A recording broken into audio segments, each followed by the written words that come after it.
Hello, my name is Michelle Penney-Rowe. I'm from Carbonear, and welcome to my art studio.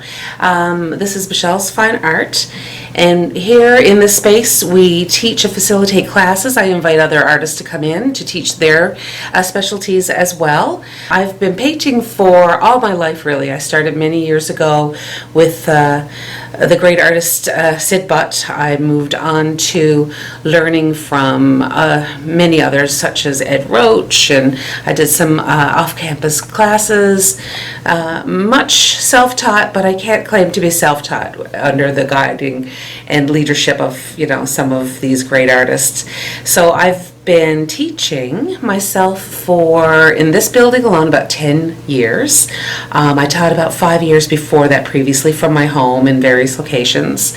I do a lot of community work. I do one-on-one. We do art experiences, anything art related. I think outside the box, and I am very welcoming.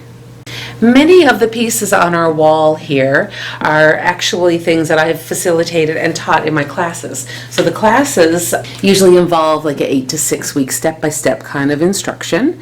And you start from a blank canvas all the way to the finish. I often say I don't teach painting, I teach patience. And with each brush stroke, carefully applied and guidance throughout the whole process, hopefully I take the fear away from the piece. And I'm quite pleased to have quite a number of painters who like to join me here. So if you would like just to have a look at the wall to see what we have here, I have, there's some work in progress here as well. We've got some greens pond. Most of these places are places that I have been. Buren, this is Old House in Twillingate. I've got some Upchange Islands. We have Carbonear. Just about every experience at every place I've been. I take a lot of pictures and I get very inspired by, home. Home to me is Newfoundland, and I see an old fence post and I want to find out the story behind it and let it be enjoyed by all. Michelle, you started with watercolor? Yes, when I started painting many years ago as a child, I actually learned the classical methods through Sid Butt with the scrubbing down of the canvases, and we used charcoals and oils, and I got my very beginnings there. Later on, I learned watercolor with Ed Roach, and I painted in watercolor for 15 years or more before I grew into acrylic paint. When I decided to teach classes, I decided to go with the medium of acrylic for its different versatile purposes, and I find it really a great medium to use for me, for teaching. So in all three, oil, watercolor, and acrylic, I feel quite confident, but I mostly teach in acrylic. Let's talk about your paints. The acrylic paint that I've been using for my beginners, have been some of the Liquidex paints or Galleria. There are higher quality paints as well that are really good to use. You work less hard when you have better quality paints, but sometimes with people just beginning, they are a little intimidated by not just the price, but the paint. So I just kind of find that this is kind of a good base to start with, and then you can grow and develop your supplies from there. In this space, I teach youth to adults, so I get to explore absolutely everything. We play with from finger paints, like crafting paints, to a higher end for the medium and the quality of the class that is being taught at the time. So people who come to study, they get the paints, they get the canvas, they get the skills. So I have choices for people. If you are just a complete beginner, there's a package that includes your materials and use of my studio supplies. And if you are a more established painter and you have your own supplies, I have a package available for people who are looking to further their skill set a little further. I always encourage people from beginner to more established painters, because I will gently guide you through the next step to encourage more painting and learning more and learning more. I've had people in my classes for 8 years now, and it's not that they haven't learned in the beginning, they're just learning so much more. You can really see this evolution through their beginning paintings to now, and you can't rush this. Painting is all about practice, and patience and practice. I also have classes designed for beginners, step by step, but I have like an open studio class where people can bring in their own work, they can paint at home and come back and ask me specific questions, and I get to kind of mill about rather than do a step-by-step instruction in this case. You have a work in progress right now. So I've always have work in progress. I have a whole storage area that I can kind of pull from. I think that's a part of being a facilitator. I often get to the last step of a painting, and then I really focus in on my students to ensure that they are satisfied with their work. So I have one of such piece now. It's many years ago I was driving through Conception Harbor, and I took a picture of this shed on the side of the road, and I just started painting it. So I'm gonna take another go at it and add a few more details if you'd like to join me. Sure. So here's the painting so far. It has multiple stages and steps down. I first started with a blank canvas, and you can see some of this golden kind of color coming through here everywhere.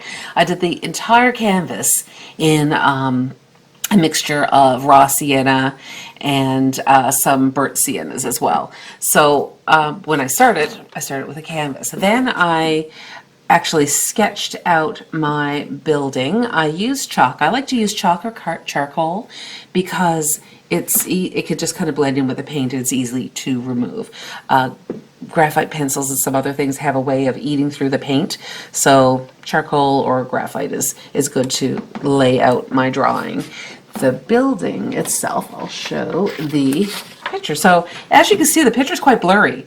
So it's just a reference. I'm referring to it. It doesn't have to be verbatim, but what I really love about this is like the trees and the contrast of the building itself.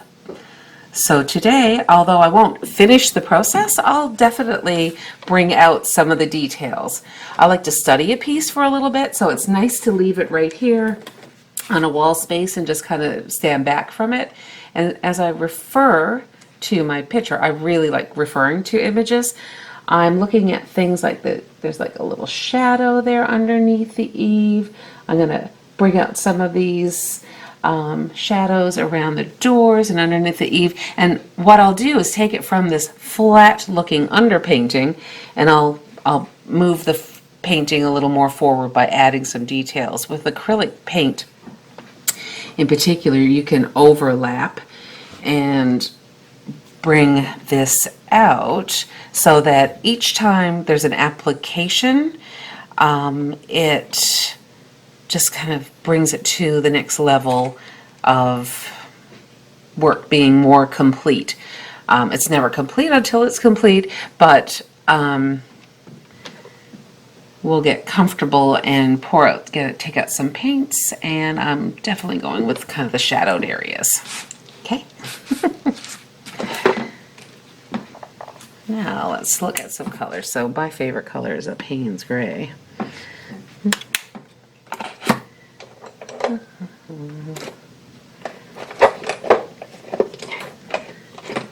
Payne's Gray.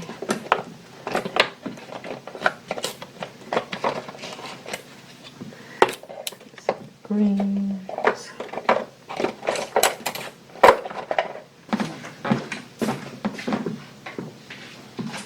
It's helpful to have some supplies handy.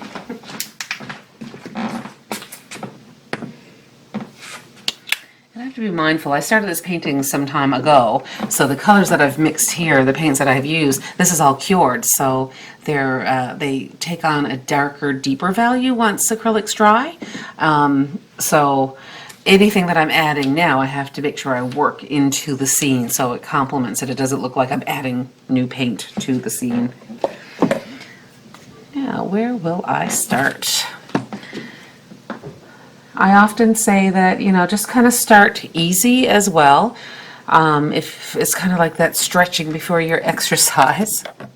I'm going to see what needs to be done. Everything in the background, you do all your background paintings first, and you layer up and you move forward as you go. This is why I did like the trees here behind firstly. And I'll put a finishing edge, and then the building will stand out against the trees again. But for now, I'm going to add some of these shadows and some of these lines. We'll make this pop a little bit for this demonstration. So I'll take a bit of Payne's Gray, I'll take a bit of the umber, and a little bit of water as mixing medium. And I'll test out a little bit. Let's see. I find with a straight edge brush as well, I'm just going to make this nice sharp little edge. With a straight edge brush, do you have a dedicated centimeter of straight line? Some people say I can't paint a straight line. Well, you don't need to if you have the right tools. I'll just kind of straighten this out. Now I don't want to press too heavily on the canvas as well. So often there's a stick you can use, or you can use your arm also to... I want to get this in here because I can also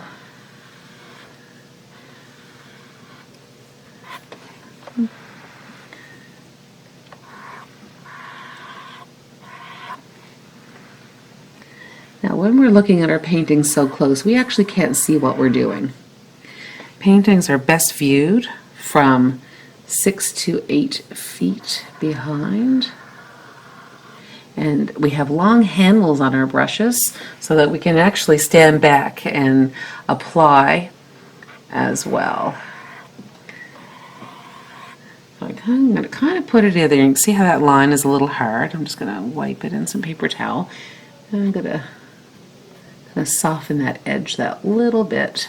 And I know that the siding kind of goes back and forth here. So if I do a little subtle like that, all of a sudden, look, we have a bit of siding there, and that little edge is not so blunt like we just painted it in there.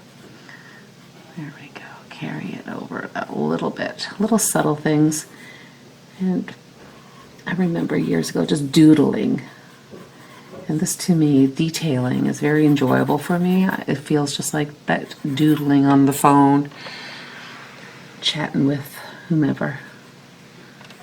I'm just going to bring out some of these little siding bits that are, I'm not going to bring them all out, but some of those little siding bits were getting lost there. Not because they're getting lost, but because we just have to give them a little attention. A little siding. And today I'm just kind of looking at shadows. The next step would be highlights and things, and that will take it further, but one baby step at a time. Yeah, in here there's a little, let's find that door. Look, just like that, there's the top of the door. And perhaps we'll put a little piece of wood here. It gets exciting when you get to this step because now you start to put some life into it. You plan and plan and plan as you paint, but this is where you get lost in it. You totally left brain, and then before you know it, you think, I'm going to do 10 minutes, and then 2 hours pass. It's the best feeling ever. As long as you remind yourself not to be stressed. It's only paint. If you make a mistake, well, adjust it.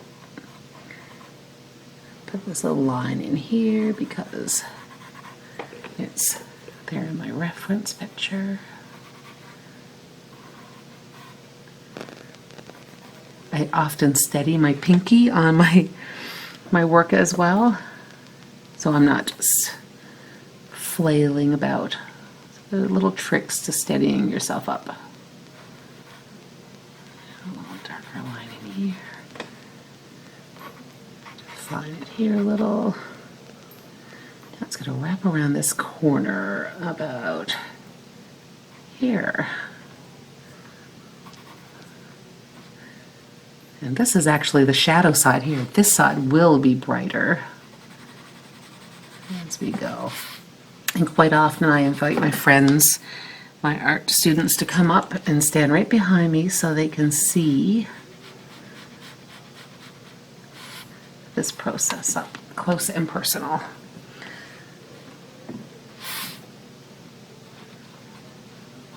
So as you notice, it's wider here and it tapers back because it goes further away. So I'm just being mindful of this little line and sort of centering it up. Do you ever improvise? Absolutely. So there's a little something also, once you learn your rules, you kind of learn how to bend them a little bit too, and that, I believe, is called artistic license. So I was once told by one of my favorite painters, who also happens to be family, Clifford George, said, you're going to learn all your rules, and then you're going to, get good, and when you get good, you're just going to start breaking them and having some real fun with it and bringing some real life to it.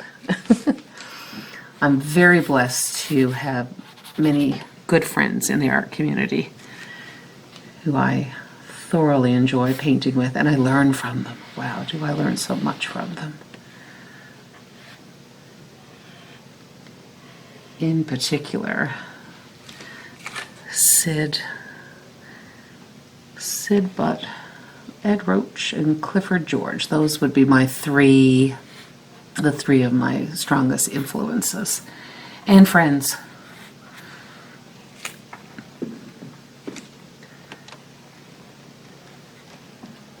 Do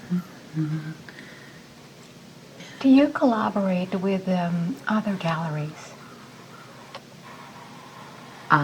When we first opened here, it was myself and my then business partner, Tammy. We had a gallery here that we represented over 100 people. It was fabulous. But due to work situations and things, she moved away. So we made the decision of not continue with the gallery aspect. So I have not collaborated with galleries as much as partnering with communities and partnering with other artists and partnering with businesses. Like the plein air? Yes, so I've been plein air painting now for 3 summers, and it's an entirely different experience. This is very structured and very controlled. When you're painting plein air, which I do all summer long, I have great support of the community of Carbonear, and they hired me. This is my 2nd summer that they've hired me to go out into the field, invite artists to come. I give them some guidance, but it's mostly untutored, yet we learn a lot from each other. You come and observe. You're welcome to bring a sketchbook if you just want to kind of see what it's all about. But when you're plein air painting, I'd love for you to join me plein air painting, and I get to kind of get into that experience as well. Totally different. Everything changes and it's so lively, and the painting and the works look totally different than something like this as well.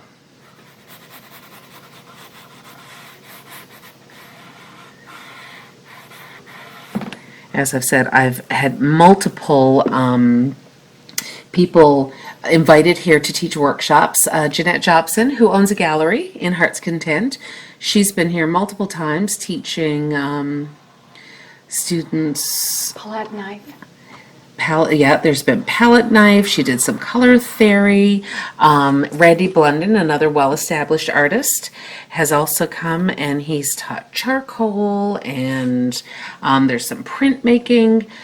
Clifford and Jackie have been here, and they taught a painting. Of course, it was a landscape. The palette knife again was a big part of it. There's another gentleman. He's a fellow Newfoundlander. He's from here, but he lives in Toronto. And John comes and teaches classes here in the summer months as well. I'm just trying not to forget anybody. Nicole Sleeth. So Nicole Sleeth is an art friend of ours from, I believe she's originally from BC. And she did her work study here. And she's now currently teaching classes here as well.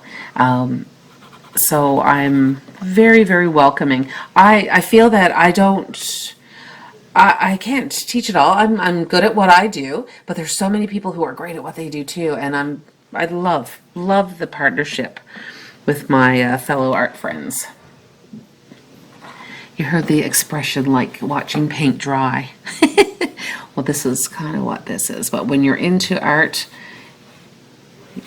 we can watch paint dry all day, especially when it comes to watching somebody else do their thing.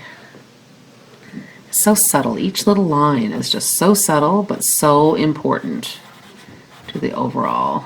And you can just add a couple lines like that. And this is not completed. This is just this step.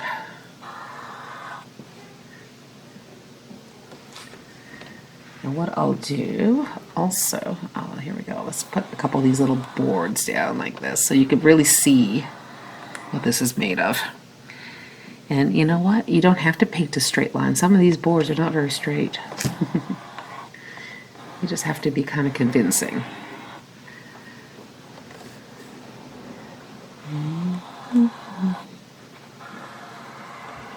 And if something happens to be off a little bit, just with a little bit of water, clean brush, look, I can straighten that right up there. Push that over there. There we go. A little more detailed. I can straighten this little line up here too. So you can kind of push it around, especially when you're dealing with old and weathered wood.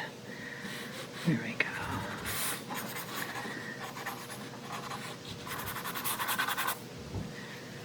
And I look at my picture, it's a little darker, kind of under here.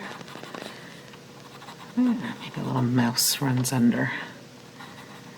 Those little birds have a life of their own.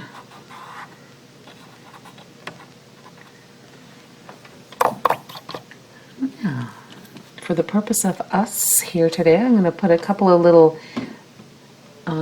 moldings around these windows just so you can see how the next step would be to kind of shape this up. So in this area I've added some shadows. You know, if I add a little line like this little, you can see just how everything just tidies up that little bit.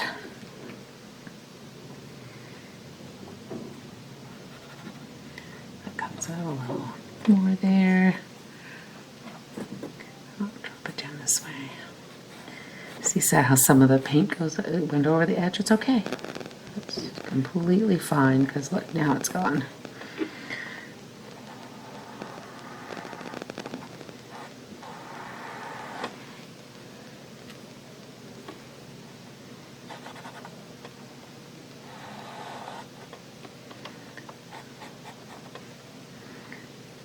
I don't want it to be perfect. I want some of the other colors to kind of come through. And you have to remember as well, right now we're trained and we're painting like this. It would be perfectly fine if you were to take your painting and rotate it so that it's you have an easier access. I'll give you an example of that. Some sort of painting here inside the line. So if I wanted to make a sharper line here, just watch me move this painting. There's no rule in saying you have to paint up and down. Now you can come here and approach this line much more comfortably.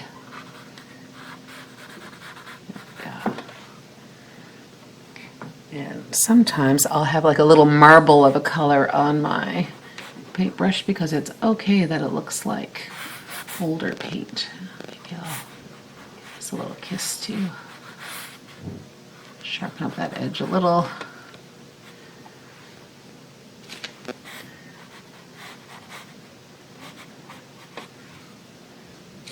Yeah, now that I'm in there and this is sideways, with a lighter color, perhaps I like to add some things that look like a little bit of wood grain. If I'm not getting contrast, it's all about contrast. If I'm not getting like a lighter or a darker, just apply a little more paint. Here we go.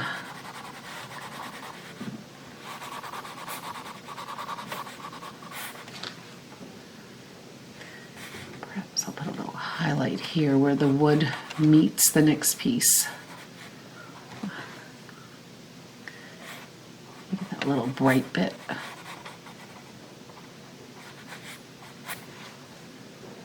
And as you can see, every time I break, it's a real application of paint, and it's a sharpening of the brush.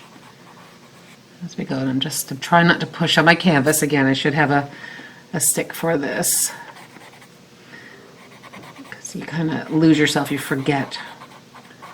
The next thing you have a bulge in your canvas, and there's a solution for that also.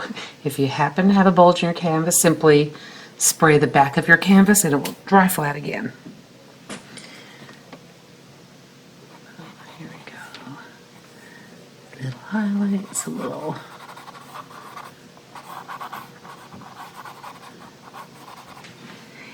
I often advise people, especially when you're sort of new to it, take pictures of each step that you do, because you can see what work you have just done. When it's an unfinished piece, it just kind of feels like it's unfinished for so long. But if you take a picture of your painting just before, and then at the end of class take a picture of your painting in, you'll see your progress. Sometimes you don't see it so easily, but that's definitely something to help. Now I'm going to put a couple of slats in this door. So see, if I do it on either end and kind of meet it in the middle, then it doesn't go all kind of wonky. So I'll start here and about there. And that's just that dark mix of Payne's gray and brown. Yeah. If not much paint is coming off, it's a good indication that you need a little more.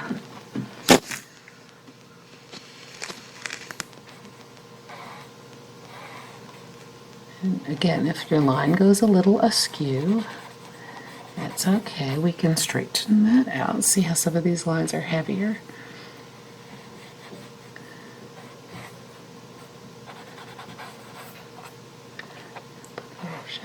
Here. So I'll straighten out this little line. Now I'm going to turn it over so you can see just what we have done here. Some highlights, some shadows, so we can see our door a little more. In between sessions, how much time would an artist wait to proceed to the next phase? In my classes that I teach, classes are 2 hours duration. I encourage people to paint for a little bit and perhaps kind of step back and assess your painting, because you can kind of get lost in it and not see the big picture. Kind of finish a phase or finish an area. Like I just added some of these shadows, put in some of these lines. Now it's a good time. I've been painting for about 20 minutes or so. There's no set time, but I'll step back from it now and say, okay, is it where I want it to be? Or when you step back from it, you may say, oh no, this looks off, or I need to adjust that. You should be doing that quite often, actually. You should be stepping in and out of your painting with each new phase or after application of that area. We do our classes in 2-hour sessions for 6 to 8 weeks, often stopping as you go. It's very easy when you're in a zone to keep going. Sometimes you have to do that. You just have to keep going with it. But every 15, 20 minutes to kind of break in and out and to really see what you're doing. I help with that when people are doing their classes, because I come along, I see where they're going with it. Or if they're going awry, I go, okay, it's time to step back now. I kind of remind people. It's not necessarily a time thing, but it's a which step of the process you are thing. This summer we have our group of 5 artists meeting together. We have our grand opening on July the 5th from 1 until 5. All are welcome at 210 Water Street, Carbonear. So the group of 5 are myself, Michelle Rowe, Tracy Oates, Diane Harris, Merle Suley, and artist Randy Blunden. So we will be there for July and August of 2025, and it will be changing constantly. As art sells, we'll be replacing it with new work. So if you come in one week, come back the next, you will be sure to see more. Come September through June, I have a full itinerary of classes. I teach art classes to youth. There's different age groups. I have teen classes, which is more of a multimedia class, and then I have my adult classes. In addition to this, we have our special workshops by my invited guests, Nicole Sleeth, Merle Suley, Randy Blunden. All of these friends come and join us and teach workshops. And another big part of my experience is I teach and I do these sip and splat paint nights. So those are kind of fun and funky, less structured, but still step by step. And I often say, what happens at paint night stays at paint night. It's that kind of, experience. My art lessons include my adult acrylic painting, my youth drawing classes, youth painting classes, and I do multiple art workshops through communities, through schools. I do private paint nights. Those are the fun sip and splat paint nights. I do social painting events. There's fundraising events. I've had businesses and groups come in for corporate team buildings, and I do a staycation on site. I have a property on the ocean, and there's a beautiful little space there that visitors kind of get lost. So a visitor's art experience and so much more. Do community work. So I work with schools and I work with the community to teach from youth to seniors painting sessions. Painting is really good for your mental health. And I'm finding that more and more people are discovering that. So I work with addictions, with the counselors to, provide group sessions of things. There's not much that I don't do. And I'm very happy to be able to be supported by my town and be able to offer my services. I travel to other locations as well. Do you do abstract art? I get to explore abstract art, especially through my youth classes and things. So in this case, we did some fun paint pouring. So there's a medium that you can pour into an acrylic-based paint, and you just turn it around. It's very organic and very fun. Now, I'm mostly a realist painter, but this is great to open your mind and just have a bit of fun with something. It's fairly immediate. There's a little bit of prep work to it, but fairly immediate. So I often do these in 1 or 2 day workshops. But me and my realism mind, I then see other things and opportunities. So quite often I'll take a piece similar to this and I'll paint a realistic whale. Or, perhaps if it looks like you're looking down at the earth, it could be a bird or something. So I incorporate things together to explore some of these more fun pieces. Helps you relax. And you have a gift corner? So I have gift items. So I have some reproductions and some art mugs and things. So I paint right on these mugs, and we bake them to adhere the paint. I've got some coasters and some smaller works of art, many art cards from the paintings and things. So I do have a little corner in my art studio available. We have magnets. We've got a lot of tourists come through. So I've got some magnets, some ornaments. And these are quite lovely. You could pop them in an envelope and send them away with your Christmas gift. Or if you're looking for a present, I have some framed artwork here as well. In the summer months, we tend to get a little busier. So myself and my friends, there's a group of 5 of us who get together. We actually open up a full-on gallery for the summer months. And you'll find artwork, original art, some reproductions, and some giftware at the show. And I welcome you to invite us there as well. How can people find you? So I have a website that is this close to being aired, where it's being developed. However, I often tell people, type in Carbonear and artist, and you'll find me. And I'm very forthcoming in sharing with the places and art galleries and shows of my friends as well. I look forward to your plein air sessions. Great. I look forward to you joining us for our plein air sessions.